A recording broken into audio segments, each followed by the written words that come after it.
Hello there. Welcome to another video from Aerology. So in previous session, we talked about the memory management in Ray. And now we have reached to the fun part, which is serve in Ray or Ray serve. And in this session, we want to have a deployment on a 7 billion parameters model MPT 7 billion.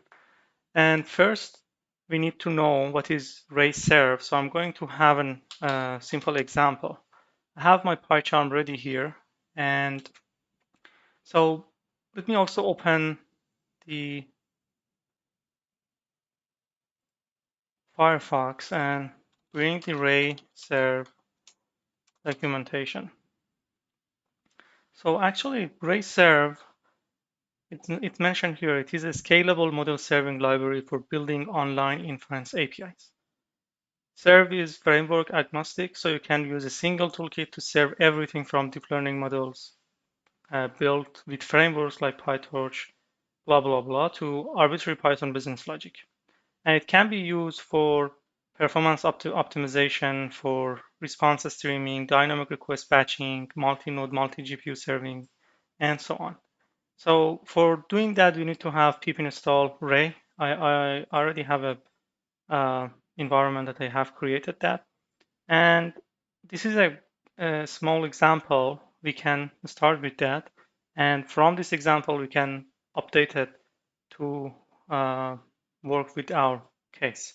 So let's see what it is going on here. We need to have, first of all, importing Ray. And we also can like do Ray initialization, pass some parameters there, like the API or maybe some of the requirement we want to install. It's not mentioned here. And then we will have serve deployment. And by doing that, we are deploying everything here. And when we create an example of this using bind method, we are able to like send a request, a get request to here. So here is an example of serve deployment. We say that like the route is slash, and then we have a call function. And in call function, we have a request, a starlet request, and then we will get this request, process it, and return the result in a dictionary format. So this part, you remember that we had like actor. We could define like remote on a class, made it actor. So actually, this is creating actor, but we also saying that serve it. We want to serve that in the application. And now there is a method called bind. So we need to define if you want to use actor, we just say my model deployment.remote, but now we say .bind, and then we can pass the initialization parameters like message here, and we will have the app, and we can say server.run app, or we can just finish the program here, and in the shell we can write like Ray serve this app. I will explain that. So let's start. And for this case, as I said, I want to write a code for serving MPT 7 billion parameters. It it will take for 16 floating point. It could get less than 40 gigabytes of GPU. So let's see that's how it's going. So as I said, the first thing that we need is we need to import Ray, and also we need to say that from Ray import serve. We need also from Ray import serve. And let me install also this. I I thought that I have it already. Let me test it here. I think I have it. Yeah, I should have it there, but maybe it is not here. So just for having a better help from PyCharm, I'm going to install it. And let me do this. I think we already have Ray here too. Yeah, it should be there. Yeah, it should be there. So we have defined this, and we can say like the previous session that we have, we want to initialize Ray, and I mentioned here that we can pass some parameters. Um, like the requirements function, like requirement library, sorry. And then we need to define that serve deploy. So we can say serve deployment, and here we will have uh, different options. For example, I can say Ray actor options. It's not mentioned in the uh, documentary there, but we can have Ray actor options. And here we can define, for example, number of GPUs. So number of GPUs. I already have, let me bring back here. So I want to call watch function with 1 second on NVIDIA SMI. And you see that like I have my OBS studio running, and also I'm using uh, some of the Xorg functionality on the GPU, like the uh, Thunderbolt, stuff like that, running on the GPU. And you see that I only have one GPU here, 16 gigabytes. So I have to define it one here. There are some way that like you define it as a smaller portion of one, but you need to define some of the other library. I think the name was glue, if I'm not wrong. But for this case, because the model is just 7 billion, it should be okay. If you want to go like a larger model, we need to have a like at least another instance. Then we are able to uh, make it happen. And another thing that we need to pass here is we can do it or we cannot, but I prefer to do it, is the routing pass or routing prefix. So the route prefix, it should be dash. Yeah. So by having this, now we can define our class, and I want to call my class predict or GPT deployment. Let's have a GPT deployment. We want to have a GPT deployment here. And we want to define the initialization function. And in initialization, because maybe we want to change that model type, just an example, it's not important to put it here, but I will call it like model ID, for example. And that model ID is a string. Okay, and there is a point here that when we do like the remove function actor, everything, we should put the the import functions here, because um, everything inside this class is like an actor going to that node that we define, and we'll create an instantiate of that actor. So if I put like import something like import transformer, stuff like that outside of this class, that wouldn't work. So that's why I am importing transformers, transformers import, first of all, autoconfig, autoconfig. It's weird that I don't even have the autoconfig there. Let me go to one of the branches that I have, that I'm sure that those are exist. And another thing that we want is the auto model causal, auto model for causal LM, and auto tokenizer. And also from transformer, we want to have pipeline. So pipeline also, it's better to be imported. And this is the first part. Then we need to have torch import. And I think that's it. I think that's the whole thing that we need to import. It is doing the indexing. That's why it's still, this line is not parsed by the IDE. So um, I think we had this in other series that it was related to the uh, MPT 7 billion parameter initialization. So I'm not going to take time for this. I'm doing just copying and paste, but I will talk about it a little bit. So we want to have the autoconfig from the model ID. I can define the model ID here, or I can pass it somewhere. But my model ID is the Mosaic LM MPT 7 billion parameter. And that model ID, we also say that trust remote code because it's getting from a third party. And then we define initialization device as coda 0 that we have. And we also say load that model, and torch data type is the float 16. So we are not able to use like bits and bytes library. If you haven't heard about the bits and byte, maybe you can come here, bits and bytes. Yeah. So there is a bits and bytes library, which is really cool. If you look at that, there are very interesting example like int8 for exactly auto model for causal LM. But the problem with MPT is that it's not supported for that, but you can use it for Llama, for example, for Llama 7 billion. And the only thing you need to pass is load in 8-bit true. But here for our model, it doesn't work. It's coming from third-party Mosaic LM. And the only thing it works is B float 16. I'm not sure about B float 8. I'm waiting for the indexing that's happened. Maybe I can have a better understanding of it. But this work on the 16 gigabyte GPU that we have.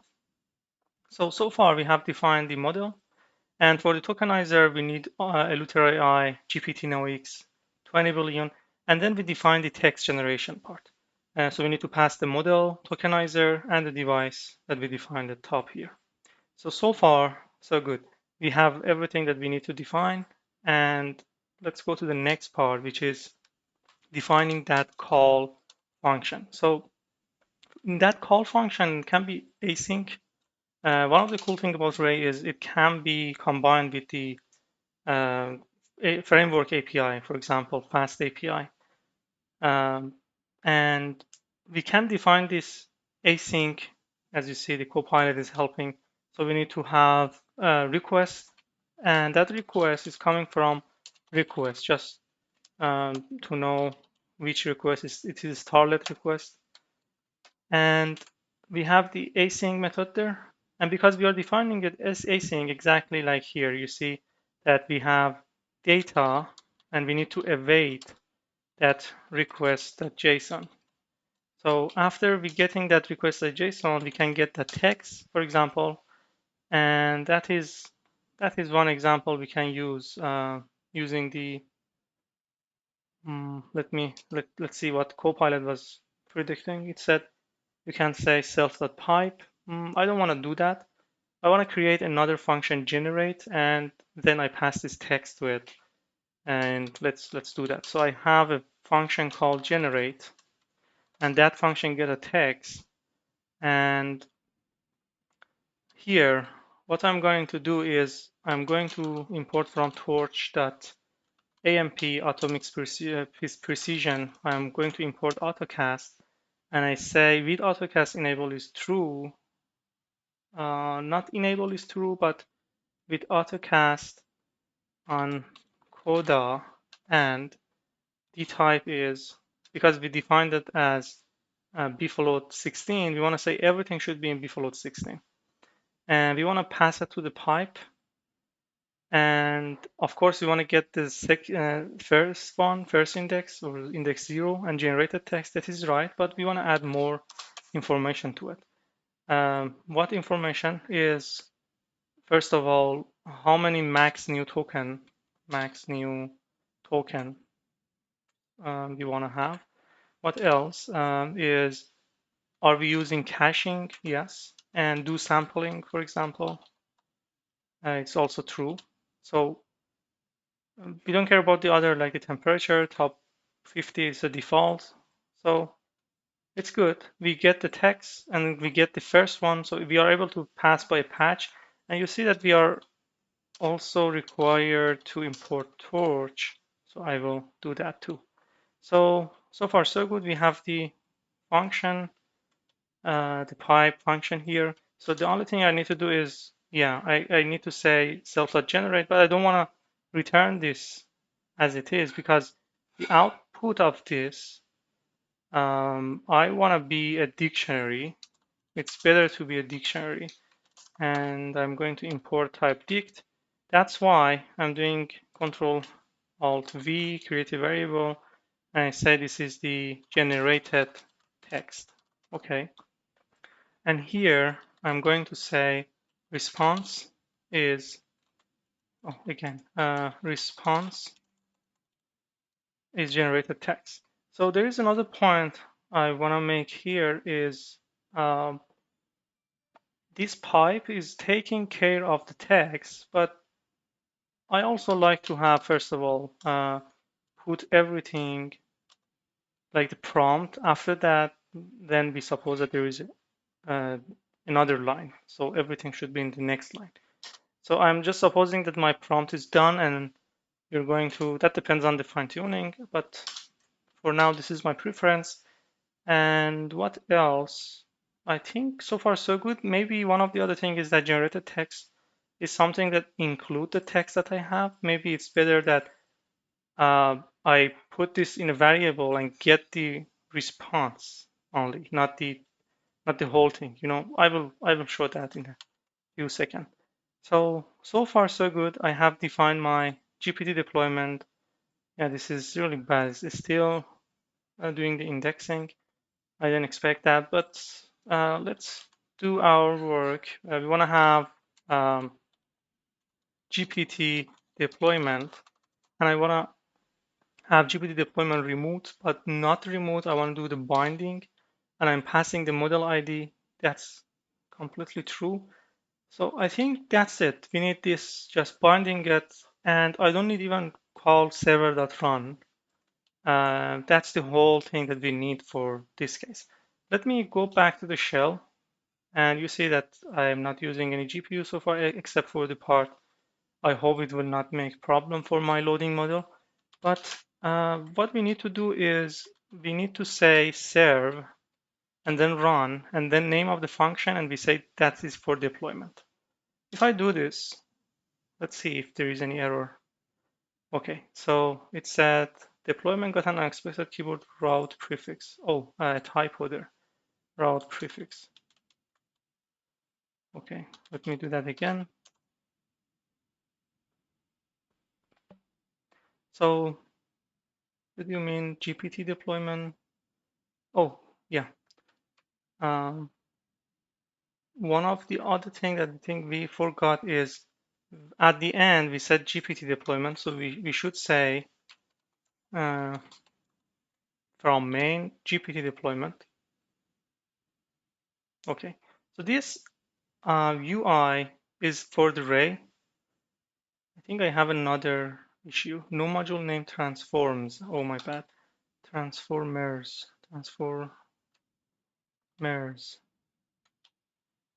Maybe there is another typo here. Auto model for causal event. Okay. Now ID is working and helping me. Okay, so let me back here. Okay, I was talking about this URL. It is the UI of the array. I showed that in the previous video. So now it's loading the model. If I look at the GPU usage, you see that okay, cool. It's less than 14 gigabytes and utilization is about 30% for now. It can go up to even 100. And after that, after everything is done, you will see some of the logs like Xformers. If you want to fine tune or train it, it's good to have it. But you have deployed serve app successfully. When you have this, you are able to call that request, and you see the whole model is loaded less than 14 gigabytes of memory.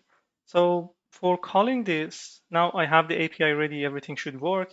For calling this, I'm going to have another Python file just for creating a request. I can do it in like 2 lines of code.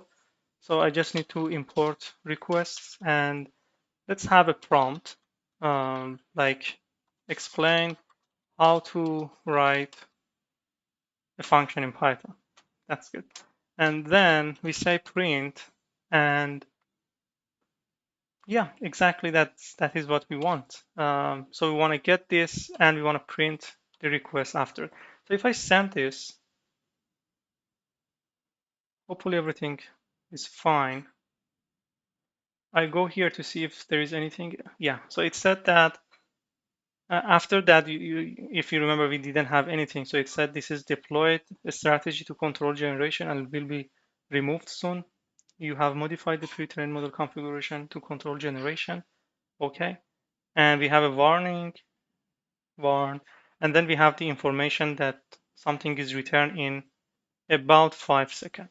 And what is that? It said explain how to generate, then the next line, and explain how to write a function, explain how to write a function. But it didn't explain it, yeah? It just, okay. It was repeating some of the text there. Then it said, in this video, we're going to discuss Python functions. I don't know how the model is trained, but uh, yeah, it is like, I don't know, maybe the text for this wasn't good, but yeah, we have the model deployed. Everything is there. Very simple, very cool.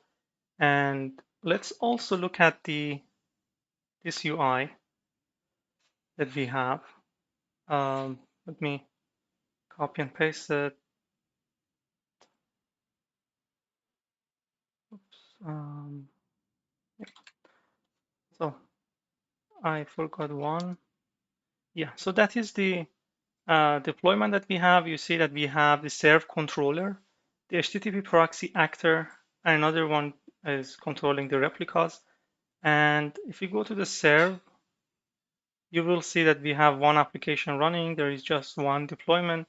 The cool point about Ray is that like you are able to like create more replica out of it, and even like binding different models together, and like having some pre or post processing in another remote function or actor, then bind it to this model, send it to this model, and return the result. All of them asynchronously in different nodes. In this example, I only had one, but I think now you know what is going on there. And another part is if you see here, you see that I'm only using one CPU out of 16 CPU I have, and one out of one GPU I have. And there is no memory usage, and other things sounds good. Yeah, and it can also show you that how much GPU RAM is using, as we showed you in NVIDIA SMI, and 28% of utilization. If I send another request, maybe with another question like what is 2 multiplied by 2? I hope that it can answer this, but let's see. So while it is doing that, I want to come here and see the usage. Maybe, yeah. So you see that 99%. So it is somehow real time. And let's back here.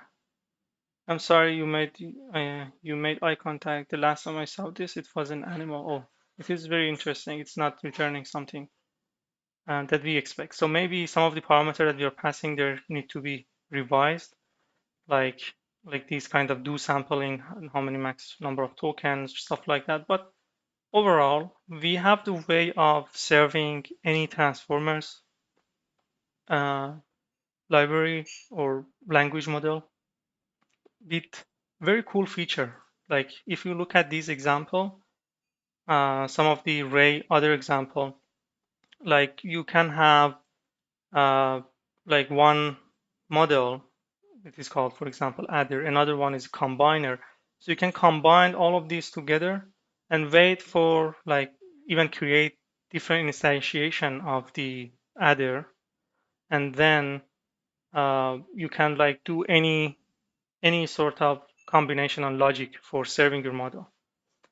And I think there should be some example here also related to, yeah. So there are cool part here related to how you can deploy a torch version of Ray. Uh, I mean, let's see an example. I think PyTorch, like you have a PyTorch library and you wanna serve that. You see that you can do lots of things here, and this is really simple. And another one is like batch processing.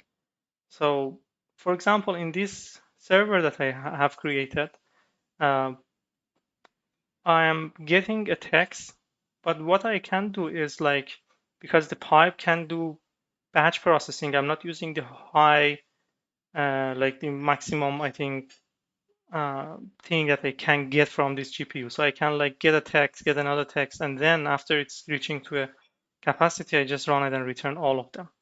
So there is something called serve batch. There are some examples there. You can also look at that how batch is working. As I said, like you have multiple texts and you can do it in the batch processing. So I'm not going to those part, but I think that was a cool part of the video.